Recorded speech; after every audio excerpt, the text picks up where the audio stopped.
Tips-tipsnya nih buat mempersiapkan diri nih, baru lulus sekolah. Langkah pertama yang memang benar-benar harus disiapkan sebagai orang atau teman-teman atau anak-anak yang memang fresh graduate itu satu.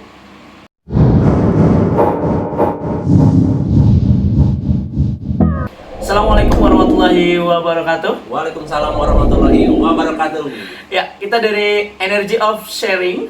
Energy of Sharing itu apa, men? Energy of sharing itu kita itu berbagi apa aja yang perlu dibagikan, tapi yang penting bermanfaat bagi orang lain. Betul. Jadi kamu punya sesuatu yang lebih mungkin hanya sekedar informasi, bagi aja. Siapa tahu ada yang butuh. Bagi yang sudah ahli dan expert, mungkin profesional, nggak apa-apa lah ya. Kita saling berbagi. Nggak apa-apa, saling berbagi aja. Ya. Yang penting bermanfaat bagi orang lain. Betul sekali. Nah, hari ini kita pengen berbagi bersama bahwa pada beberapa waktu yang lalu kita pernah ada kegiatan di salah satu universitas swasta di Banten sini nih. Di mana tuh tepatnya? Tepatnya kalau bilang kota ya kota Cilegon lah. Ya udah, kita lanjut ke sisi yang mau dibahas nih. Di sini kebetulan dia ini salah satu HRD di perusahaan. Jadi kemarin itu kita pernah ada satu kegiatan di universitas itu bahwa di sana dibahas tentang masalah persiapan kita sebagai kaum milenial baru lulus sudah harus bekerja, kan nggak boleh bergantung terus sama orang tua nih. Ini buat teman-teman yang kemarin juga beberapa sudah ada yang kepo di Instagram salah satu universitas swasta yang kegiatannya bareng sama saya. Teman-teman ini memang dalam kondisi pertama kali lulus, men. Jadi itu memang pasti bingung karena belum pernah kerja, atau mungkin rata-rata lah ya, mungkin ada yang pernah kerja mandiri gitu, tapi kalau kerja secara perusahaan belum. Nah, belum pengalaman itu. Nah, maksudnya gimana nih tips-tipsnya nih buat mempersiapkan diri nih, baru lulus sekolah? Oke, beberapa informasi yang bisa saya sampaikan sih berdasarkan pengalaman atau curhatan dari teman-teman juga nih ya, bahwa langkah pertama yang memang benar-benar harus disiapkan sebagai orang atau teman-teman atau anak-anak yang memang fresh graduate itu satu, jangan terburu-buru. Terburu-buru itu yang kayak gimana maksudnya? Terburu-buru itu maksudnya begitu lulus mau langsung kerja, ngelamar. Padahal sebelum melamar pekerjaan itu, ini buat teman-teman juga nih ya, sebelum melamar pekerjaan mendingan jangan terburu-buru, siapin semua persiapannya, seperti ibaratnya mah pelurunya lah. Kita mau nembak, sasarannya udah jelas, tapi kita kalau pelurunya nggak ada, percuma. Jong ya? Jong. Ya. Nah, terburu-buru ini menjadi fatal karena apa? Takutnya ketika kita mencoba belum ada persiapan, malah jadi gagal langsung. Gagal. Iya, karena persiapannya termasuknya lumayan banyak. Satu, misalnya lo harus nyiapin CV. CV ya. Bikin CV yang mudah itu sekarang kita bisa searching lah di Google lah ya.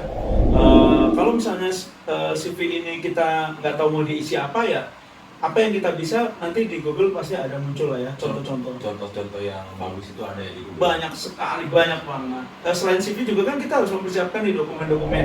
Zaman sekarang nih men, dokumen itu tidak harus kertas. Yang kita sampaikan kepada perusahaan itu nggak harus kertas lah. Pokoknya scan aja dulu, scan dokumen ijazah. Kemudian seperti apa sih ya? SKU, nilai ya, nilai. Transkrip nilai, terus kemudian siapin juga SKCK, kartu pencari kerja, gitu, kartu kuning istilahnya ya. Terus kemudian foto ini nih, foto juga harus disiapin, jangan asal foto. Foto itu yang bagus kayak gimana nih? Foto yang bagus ya fotonya senyum. Kalau nggak senyum nggak boleh. Kalau nggak senyum baru dibuka sama airnya, buset, galak amat nih. Jadi malas ya mau lihat ya. Jadi kalau dibuang atau enggak gimana? Kata teman-teman sih HRD yang lain, kalau misalnya kita baru buka lihat foto, istilahnya zaman ABG milenial sekarang mah burik gitu ya. Burik mah bakal tereliminasi, meskipun kita nanti ujungnya akan menilai hatinya, tapi kan love at first sight, man. Iya. Boleh. Terus kemudian yang kedua nih, kalau kita terburu-buru, men, teman-teman ini bisa nggak fokus. Nggak fokus maksudnya apa? Tergesa-gesa semuanya, tidak bisa mencari informasi yang pasti karena banyak sekali yang sekarang modusnya bisa tertipu. Cong. Ya. Banyak sekali kita misalnya asal nggak nyari nih, nyari informasi pekerjaan, kemudian dapat berita dari manapun yang memang kadang-kadang informasinya tidak bisa dipertanggungjawabkan. Oh gitu. Nanti dapat panggilan karena seneng, Nah, datang ke sana harus bayar. oh, itu salah satu yang bodong ya gitu ya. Jadi teman-teman ya sekalian nih kita bahas ya. Iya, iya. Kalau misalnya ada perusahaan yang minta Bayar. uang bayar di depan, mendingan cari yang lain dulu. Karena sampai saat ini teman-teman yang profesional di bidang HRD ini, perusahaan-perusahaan yang terkemuka hampir 0 rupiah sekalipun itu sampai dengan BUMN ya.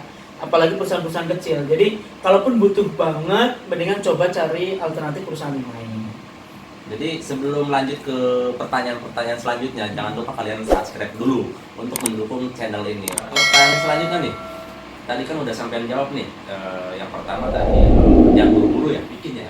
Teman-teman mungkin juga perlu tahu nih ya, CV itu kan yang SMA sama yang kuliah kan pasti mungkin di bidang HRD kan pengalaman nih. Saya juga kurang tahu nih masalah CV yang terbaik nih, yang lulus SMA yang seperti apa, yang lulus kuliah itu yang seperti apa. Nah nanti beliau nih menjelaskan gimana nih baiknya. CV yang paling penting itu adalah bagaimana kita menjelaskan diri kita itu punya apa. Kamu bisa masak, masakannya apa aja, Chinese, misalnya Chinese food. Berarti itu lebih ke skill ya? Lebih ke skill. Jadi memang yang dibutuhkan dalam CV adalah skill dan pengalaman. Oh, pengalaman. Kalau misalnya fresh graduate kan biasanya nggak banyak pengalaman. Nah. Nggak usah khawatir, pengalaman ini bisa kita ambil dari pengalaman organisasi. Oh, organisasi juga bisa ya? Pasti pernah kan Pertimbangan. ada sekolah di organisasi misalnya. Pasti ada di sekolah kan, pasti ada organisasi. Oke. Jangan hanya menyampaikan pengalamannya saja, misalnya sebagai ketua OSIS gitu. Kalau pengalaman kita sedikit, kita jabarin saja tuh. Oh, dijabarin ya? Ngapain aja tuh lo? Berarti OSIS itu ngapain. Ya, jadi di situ itu HRD atau perusahaan-perusahaan yang pengen melirik kita itu pengen melihat kamu bisa apa sih? Nyanyi juga nggak apa-apa. Jadi misalnya juara festival nyanyi ya, karena memang lulusan SMA itu belum banyak yang punya skill bekerja, pengalaman bekerja, kecuali paling ya sekarang bekerja online. Nggak apa-apa juga pekerjaan online kita cantumkan di sana. Oh gitu, nggak apa-apa ya? Gini aja deh, kalau misalnya teman-teman pengen membahas detail tentang CV ya, Tentang CV. sekalipun ini fresh graduate atau nanti fresh graduate versus dengan pengalaman, Iya. nanti sampean tinggal komentar-komentarnya. Nanti boleh lah, nanti kita akan bikin videonya kecil-kecil tips yang ya kayak tadi tuh kita berbagi nih kecil-kecil pengalaman biar nanti siapa tahu nyantel, siapa tahu ya, yang namanya kita kan usaha nih, tapi jangan lupa doa. Dan untuk saat ini kita pengen bahasnya tentang fresh graduate dulu, mau ngapain gitu. Kita harus benar-benar membuka situs-situs kerja. Informasi kerja. Betul, serajin-rajinnya. Mulai dari Jobstreet. Oh, Jobstreet. Lu kenal apa misalnya selain Jobstreet misalnya? LinkedIn. Oke, LinkedIn ini memang termasuk baru sih. Kalau misalnya SMA kan biasanya terkenal tuh Facebook. Jadi cari yang bursa kerja gitu. Biasanya banyak tuh kan cari kerja. Hashtag loker daerah mana, misalnya loker daerah Cirebon, daerah Semarang, daerah Kalimantan, nggak apa-apa. Pokoknya sebanyak-banyaknya. Apalagi sekarang kan yang teknologi ya. Nggak harus datang langsung, kita bisa menyebar lewat media elektronik lah. Betul sekali. Persiapan CV yang tadi itu udah di scan, kita masukin ke email dari perusahaan itu. Jadi teman-teman ini sudah sangat jarang ya sekarang itu HRD itu menerima berkas kertas, karena kita menuju ke tahun yang lebih istilahnya lebih lost paper lah, efisiensi istilahnya go green juga nih. Pengennya sih melihat dari perkembangan zaman, teknologi harus semakin canggih. Dan kalau misalnya pun kita mau nyari lowongan pekerjaan, tetap mikirnya adalah sesuai dengan bidang kita dulu atau yang kita sukai dulu. Mengirim lamarannya itu bukan sesuai dengan bidang kita, jangan baper, nunggu padahal udah jelas. Aduh, salah pintu bos gitu kan. Gitu. Jangan terlalu berharap lebih ya. Ya maksud saya gini, Gimana? kebanyakan kan dibutuhkan administrasi. Gimana tuh? Itu yang paling banyak. Nah, lulusan teknik kita. Kita ngelamar. Kita ngelamar padahal kita bidangnya. sarjananya akuntansi gitu, bukan bidangnya gitu. Jadi kalau sudah jelas teknik kimia, kita jangan ngelamar, buang-buang ini. kalau bisa jangan ngelamar. Boleh ngelamar boleh. Boleh. Tapi kalau nggak diterima jangan baper ya, sedih tau kalau nanti nggak diterima. Iya, lagian capek, mendingan kita benerin sosial media kita untuk bisa kita fokus menuju ke sana. Nah, sosial media ini juga nanti bisa kita bahas bagaimana sosial media bisa ada hubungannya dengan dunia kerja. Oh iya iya. Boleh lah ya, Iya, tapi boleh. nunggu komen-komen dulu di bawah. Siap. Kalau misalnya nanti sosial media yang seperti apa nih yang bisa masuk ke dunia kerja. Oke, siap. Oke, tadi kan tipsnya jangan terburu-buru nih. Ya, Nah, terus ada lagi nggak selain buru-buru? ada. Jadi memang selain terburu tadi itu sebenarnya kan untuk persiapan nih. Persiapannya buat apa? Tips yang kedua adalah jangan lupa setiap ada event job fair. Job fair tuh awalnya dari mana tuh job fair? Job fair itu kadang bisa datang dari Disnaker bisa atau enggak swasta atau mungkin gabungan dari perusahaan-perusahaan lain. Jadi mengadakan event untuk mencari tenaga kerja karena memang di satu kota banyakkan itu ramean, memang ada lah pasti ada gitu. Nah, job fair ini tujuannya adalah biar kita itu benar-benar memang punya kesempatan untuk mencari pekerjaan langsung. Jadi nggak perlu kita ke perusahaan-perusahaan yang sedang buka enggak gitu. Takutnya kan nggak ada lowongan, jauh-jauh capek, keringetan, nggak ada ojek kan pusing. Nah, itu bisa job fair itu kan kita kan sekarang kadang-kadang lagi musim pandemi ini kadang-kadang kan di rumah aja nih. Iya. Nah, biar kita tahu nih apa yang harus dilakukan. Oke, jadi memang job fair ini selama masa pandemi nih, ini akan jadi sejarah nih teman-teman. Tahun 2020 mencari pekerjaan semakin sulit karena apa? Selain sulitnya perusahaan menerima karyawan, kita juga tidak boleh kemana-mana di rumah. Kayak kita nih sekarang kita di rumah, mau bikin tips kecil aja ya. Kita tip-tip yang penting bermanfaat. Iya betul, yang penting bermanfaat. Semoga sih bermanfaat. Tadi itu bagaimana caranya ya? Kita kepo-kepo Instagram, media sosial lah ya, Media sosial. Twitter, Facebook. Jadi semua informasi tentang lowongan pekerjaan atau mungkin teman-teman ada yang punya teman yang masih bekerja, minta saja, nggak apa-apa. Jangan malu-malu. Kita harus hilangin gengsi karena apa? Kondisi seperti ini harus kita buang dulu. Betul. Dan pada saat kita mau nyari pekerjaan, yang paling utama adalah jangan minder. Siap. Kenapa jangan minder? Biasanya kalau job fair, tuh orang datang banyak banget tuh. Ada yang udah cantik dari lahirnya, kita udah dipermak 17 kali masih jelek aja. What? Ya, jangan minder pokoknya. Siapa tahu? Nyindirin. Jadi siapa tahu nanti di sana itu langsung ada interview. Orang langsung ada. Ada yang namanya walk interview. Jadi perusahaan itu akan langsung mencari informasi atau mencari kandidat dan mencari calon pekerja di situ juga. Tapi ada juga yang modelnya drop. Jadi memang pada saat job fair ini jangan lupa, mumpung ada kesempatan nih, kumpulin semua kontak-kontak perusahaan. Jadi setiap perusahaan pasti ada alamat email. Ini ya, ada alamat email, ada nomor perusahaan yang bisa dihubungi, dicatat. Kalau lupa nyatet mendingan difoto karena kita setiap hari kan pakai HP ya. Difoto aja dulu. Foto nanti kita simpan di dalam note ya. Terus kemudian kalau misalnya ada perusahaan yang tidak harus menggunakan kertas untuk melamar, kirim email saja. Ya. Jadi nggak harus capek-capek buang kertas banyak. Terus yang terakhir, kenapa kita ikut job fair adalah salah satunya untuk kita bisa melihat perusahaannya langsung. Oh iya. Iya, kita Jangan jangan profilnya juga. iya, jangan sampai nih teman-teman melihat profil perusahaan ini hanya katanya teman. Ada yang cocok, ada yang pasti bilang nih, wah perusahaan sana jelek, perusahaan ini bagus. Karena ada yang betah, ada yang tidak betah. Betul. Kita buka lagi HP browsing. Pelajari profil perusahaannya, kenali kegiatannya, jangan sampai kita salah pilih perusahaan berabe ya. Oke, Siap. begitu ya. Oke teman-teman, yang pertama tadi udah dibahas. Yang pertama satu, jangan terburu-buru. Yang kedua job fair. Dan ada lagi nggak sih selain job fair? Ada. Jadi fresh graduate itu kan istilahnya baru banget ya, baru bangkit dari kegiatan rutinitas yang memang sekolah lah ya. Dan dianggap fresh graduate karena baru lulus, baru mentas istilahnya kalau makanan tuh masih hangat-hangatnya. Dan yang perlu dilakukan yang memang penting lainnya adalah perluas jaringan. Tadi kan di job fair dijelasin tuh bahwa mumpung lagi ada job fair, catetin tuh nama perusahaan, alamat perusahaan, email perusahaan, kita catat semuanya. Syukur-syukur kenal baik sama HRD-nya yang ada dijaga di stand-nya. Betul. Terus ajak kenalan, pacarin. Ya jadi kenapa perluasin jaringan? Karena memang dengan jaringan ini kita akan lebih mudah mencari pekerjaan. Apalagi sekarang kegiatan banyak di rumah ya. Kalau kegiatan di rumah itu kan kita nggak bisa banyak kemana-mana gitu. Tapi dengan adanya jaringan yang luas, kita bisa dapat informasi dari teman-teman yang lain. Nanti ketika sudah punya nomor WhatsApp-nya, jangan sampai kamu membuat status yang galau-galau. Oh, itu tips juga ya? Tips juga. Jadi teman-teman kalau sudah punya nomor WA-nya HRD yang kamu tuju, jangan bikin status yang alay-alay atau baru kenalan, aduh HRD tadi sadis amat ya, waduh. Bakal susah. Maksud saya adalah memang kebiasaan untuk berkomentar baik, bersosial media yang baik dan positif gitu.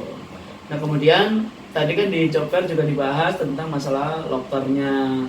Webnya yang dibuka adalah situs-situs pekerjaan, jangan yang lain. Nah, ingat teman-teman, jangan yang lain, situs pekerjaan. Itu langsung ketebakan lah. Jangan keringetan, santai ya. Oke. Ya maksudnya situsnya adalah situs-situs yang lain itu masak nanti dulu, situs hobi memanah nanti dulu. Kita fokusnya nyari pekerjaan dulu. Apapun yang mungkin sedang buka, kita harus update dulu gitu. Siap. Kayak kamu nih kan anak klub. Nah, betul. Lu kenalin tuh teman-teman klub yang lain, misalnya kalau sampai dari klub Vios nih ya, Vios Banten ya, kenalan dengan Vios Solo, Vios Serang, Vios Jawa Tengah gitu ya, Syukur luar Jawa gitu. Terus kemudian jangan pelit juga untuk welcome kepada orang lain. Kamunya pengen memperluas tapi malah kamunya membatasi diri, nggak bisa. Betul. Jangan lupa subscribe dulu buat teman-teman agar kalian tahu nih video-video selanjutnya. Kebetulan tadi ini yang disebut dia tadi itu perluasan jaringan. Alhamdulillah sih teman-teman juga buat tips juga nih perluasan jaringan. Kebetulan gue juga alhamdulillah sudah ikut gabung komunitas. Teman-teman juga bisa gabung nih. Komunitas apa aja nih? Nggak harus punya mobil. Komunitas itu kan bisa komunitas panahan, bisa komunitas badminton, bisa komunitas sepeda nih yang lagi booming nih. Komunitas sepeda nih, goes ya. Komunitas sepeda. Jadi bisa meluaskan jaringan melalui media-media yang ada nih sekarang yang lagi tenar-tenar apa-apa. Jadi nggak harus punya mobil, nggak harus punya sepeda. Kan ada komunitas psikolog juga mungkin ada ya. Ada. Komunitas psikolog juga tuh ada. Komunitas orang-orang pencinta hewan juga ada. Ada banyak. Nah, jadi itu kan salah satu perluasan jaringan. Jadi memang yang terpenting adalah bergabunglah dengan komunitas atau klub yang positif. Betul. Karena kita lagi fokus mencari pekerjaan, ya gimana caranya kita mencari grup-grup yang berhubungan dengan menuju ke pekerjaan. Betul. Karena bagaimanapun kalau misalnya kita terbiasa bersama-sama dengan orang yang bagus, baik, kita akan terbawa. Otomatis akan mempengaruhi performa kita setiap harinya seperti itu. Oke ya? Siap. Ya, Oke teman-teman, kita mau lanjut tipsnya, tapi sebelumnya tetap jangan lupa subscribe dulu, lalu komen di bawah ini untuk nambah-nambah pengetahuan ya, berbagi ya. Kita kan pengennya sharing. Siapa tahu ada juga yang pengen membahas tentang hal lain, bolehlah. Siapa tahu nanti kita coba-coba, kita bagi-bagi pengalaman ya, bukan pengen pinter enggak, tapi kita pengennya bagi pengalaman. Dan untuk kali ini masalah fresh graduate kayaknya ada pamungkasnya nih sebelum nanti kita akhiri ya. Oke, sip. Oke. Tadi kan ada 3 tips nih. Yang pertama itu jangan terburu-buru. Oke, jangan terburu-buru ya, jangan terburu-buru. Jangan terburu-buru nih. Yang pertama nih, ingat ini, jangan terburu-buru. Dan yang kedua itu adalah job fair. Job fair itu yang tadi udah dibahas. Iya, jadi job fair itu memang penting karena biar kita tahu ada pekerjaan apa yang ada. Yang ketiga itu perluas jaringan. Perluas jaringan itu antar sesama lah. Banyakin kenalan gitu. Manfaatin grup-grup yang positif. Oke. Dan ada lagi nggak selain 3 poin yang tadi disebutin? Iya, jadi ada yang tidak kalah penting dan mungkin menjadi satu kunci ya, karena fresh graduate ini adalah bagaimana kita mengenalkan diri kita kepada halayak umum. Kita baru mau mengenalkan diri nih, orang belum tahu kita siapa. Maka yang perlu kita lakukan adalah update CV. Update CV. Selalu update CV. Oke. Maksudnya gini, CV itu kadang orang pengen ngasih CV yang terbaik. Yang terbaik ya. Tapi untuk semua perusahaan sama semua. Harus beda berarti. Usahakan beda. Sebenarnya sih nggak pengen bahas di sini ya, tapi ada satu informasi umum dulu lah bahwa kalau kita mau melamar di bidang teknik listrik, ya usahakan pengalamannya jangan masak gitu. Oh iya. Masak. Nanti habis masak kesetrum. Nggak gitu, maksudnya CV kita harus update. Misalnya kita mau ke perusahaan industri pipa besi gitu ya, pengalamannya jangan yang organisasi yang berhubungan dengan misalnya yang tidak nyambung lah gitu. Misalnya boleh yang nyambung tentang saya pernah punya organisasi sebagai pemimpin OSIS, nggak apa-apa gitu. Nggak apa-apa. Karena fresh graduate kan belum punya pengalaman kerja ya. Belum punya pengalaman kerja. Nah, surat lamaran tapi ya. Tapi ada juga nih, bukan pengalaman, dia kan nggak punya pengalaman kerja.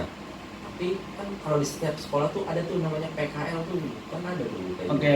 Itu masuk nggak nih kategori pengalaman? Itu ibaratkan syarat wajib buat kuliah. Magang ini penting banget, Mas. Nah, Jadi magang ini adalah salah satu cara untuk mengenalkan diri kita ke perusahaan yang kita tempatin, Nah, betul. dimanapun itu berada ya, Iya, betul. tanpa kita menggunakan CV. Ya itu betul maksud saya itu. Kalau magang mau bagus, Mhm. attitude mau bagus, perusahaan ngambil. Enak ya. Siap ya. Nah, yang paling penting adalah pada saat kita mau memberikan update CV, tunjukkan skill kita. Juga skill ya. Dijelasin tuh, misalnya saya jualan online.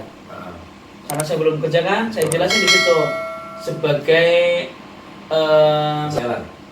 reseller. Oh, iya. Wah, sampaikan tuh menjual ke seluruh Indonesia, target pendapatan 5 juta per minggu. Jadi bisa jadi nanti masuk ke marketing. Oh, bisa masuk kayak Bisa Karena jadi. dia awalnya jual online ya. Betul. Bisa jadi marketing ya. Betul. Silakan teman-teman itu mempelajari kata-katanya itu melalui ya browsing-browsing lah, insya Allah. Yang selanjutnya adalah coba teman-teman ini kan kadang masalahnya adalah lulusan A harus kerja A. Jangan pula kita hanya terpaku dengan kita lulusan sekolah atau sarjana teknik kimia misalnya. Iya, iya betul. Nyatanya lowongannya belum banyak. Iya. Maka yang perlu kita latih adalah bagaimana cara ngomong, bergaul dengan teman, berbahasa yang baik, lalu mengeluarkan kata-kata yang baik itu Salah satu nilai plus mungkin. salah satu akan menaikkan nilai kita. Jadi ketika interview itu bisa jadi malah kita akan tidak dipandang sebagai sarjana apa, tapi memiliki potensi berbicara lancar, suara bagus atau seksi istilahnya. Ya. Bisa jadi resepsionis, Oh iya. bisa jadi sales promotion, ya kan? Atau jadi marketing atau telemarketing. Artinya tidak harus begitu juga, tapi ini terobosan, tantangan, dan ketika kita memang sudah merasa stuck, tidak bisa mendapatkan pekerjaan dengan segala upaya yang sudah kita lakukan tadi, artinya kita perlu berubah cara yang lama. Oke ya, Siap, gitu ya. siap. Jadi mungkin kurang lebihnya seperti itu teman-teman. Kalau fresh graduate, jangan lupa satu tadi apa? Satu tadi apa namanya? Apa tadi? Jangan terburu-buru. Oh, iya. Oke, jangan terburu-buru, biar fokus ya. Jangan terburu-buru. Yang kedua, Job fair. ikuti job fair. Yang kedua, Job fair untuk mencari informasi lowongan pekerjaan terbaru, ya. Terus yang ketiga adalah Luas jaringan. luas jaringan. Jadi kayak sampean yang anak klub mobil, jangan hanya mobil vlog saja, jangan mobil Vios saja. Coba mobil-mobil yang lain. Betul. Siap. Nah, yang terakhir tadi itu jangan lupa selalu update CV, ya. Siap. Karena CV itu penting sebagai iklan diri kita. Kalau kita sering muncul di TV, di koran, atau di internet itu orang akan cepat mengenal Iya, gitu. betul. Tips ini adalah untuk fresh graduate yang baru lulus Yang baru atau lulus. belum pernah bekerja, ya semoga ini membantu meskipun sedikit, dan nanti kita akan bagi tips selanjutnya. Jangan lupa Subscribe dulu. subscribe dulu biar dapat informasi video selanjutnya. Oke? Dan bunyikan loncengnya kalau misal teman-teman mau video kita selanjutnya, klik subscribe-nya yang ada di bawah sebelah pojok kanan dan klik juga tombol loncengnya. Jadi nanti video selanjutnya tentang dunia pekerjaan ataupun berbagai yang hal-hal lainnya bisa ada di notifikasi kalian. Jadi men, intinya kerja itu kalau untuk fresh graduate itu ibaratnya seperti kita baru punya pacar. Buset. Dijaga-jaga, dialus-alus, jangan sampai nanti pergi. Ntar nyesel